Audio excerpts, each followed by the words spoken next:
Just hearing the words child support sparks an emotional response in just about anyone. Fathers who feel like the rules are more about the paycheck than the parenting. Moms who say they can't live on what they have. In general, I think the perception is that it's unfairly biased towards men in the state of Massachusetts. I think that the formula used is fair. The law is reasonable. People have a responsibility to support their children. I bring home $1,626 a week, and $350 go to child support. Brian Ayer says $18,000 a year in child support for his infant son is too steep. At 29 years old, he says he had to move back in with his parents. He sees his son every other weekend and a couple of nights a week. When I have my son, I still need to provide clothing for him. I still need to provide a crib. I need to provide food, diapers, whatever his necessities are when he's with his mother. I went back to live with my parents. I had to, from a cost standpoint, until I could afford to live in a decent place. And then you feel kind of like a second-class citizen because your kids are coming to a small place after being at, mom's nice house. And John Gagnon has been paying alimony and writing out child support checks for 11 years. He now pays $2,700 a month for his teenage daughter. He says she stays with him nearly half the time, and his 19-year-old son lived with him full-time before going off to college this fall. He feels the guidelines don't take into account how much time he spends with his kids. It really didn't matter from a child support guideline standpoint. If they had stayed one night a month or 0 nights, I would have paid the same then that I paid for 13 nights, having them 13 nights. When it comes to paying child support, things used to be different in Massachusetts. 1987 is when the first guidelines came out. Judges had non-custodial parents pay a percentage of their income to the custodial parent. They adjusted for the custodial parent's income, but only after the first $20,000. In 2009, that all changed when a 12-member task force overhauled the state's child support guidelines. Then that task force traveled this state to educate judges. Now, using a worksheet, incomes from both parents are added together and worked into a formula.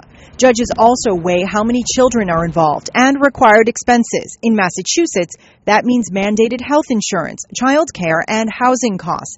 The guidelines also called for changing language. You won't hear the words custody or visitation any longer. Instead, it's parenting time.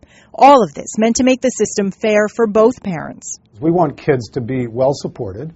We want kids to have enough support, but we don't want to create this huge windfall prize that creates conflict between the parents. Dr. Ned Holstein is the founder of the fathers' rights group, Fathers and Families. He sat on the task force and says the system is still unfair. For instance, he says some states prorate support according to parenting time spent with the child.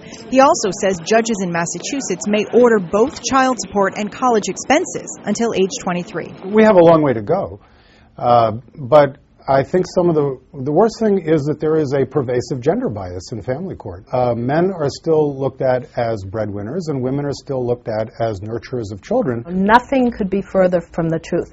We have 24 female judges on the probate court, and we have 24 male judges on the probate court. And to suggest that everyone has grouped together and is biased against the fathers, it simply doesn't happen. Attorney Marilyn Ryan also sat on the task force. She says the guidelines are meant to put balance into the system. Since nothing is perfect, she says judges are allowed to deviate from those guidelines. If you have two parents who are each making $500 a week, and they pay the same amount for medical insurance, and there's no other adjustments, and the children principally reside with, let's say, mom, then dad is going to be paying some money to mom for child support. The theory of that being that otherwise mom would be supporting herself and the children. Do you think these guidelines are fair? They are extremely fair. Crystal Arnhold is a single mom who relies on her child support checks. She says she receives just under $250 a week to raise her 2-year-old son and her 5-year-old daughter with Down syndrome. I work what I can, and I still just barely make it. Like this month alone, I have like $29 to get food for the next 2 weeks. Crystal works part-time at nights while her mom watches the kids, but money's tight. She says under the new guidelines, she stands to lose more because she's trying to work.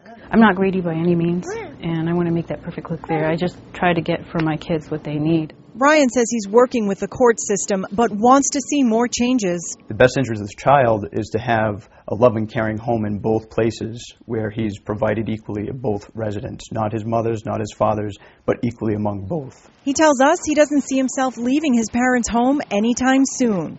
So he's writing to his lawmakers to try to change what he believes is a system that's still broken. Charmin Sacchetti, Fox 25 News.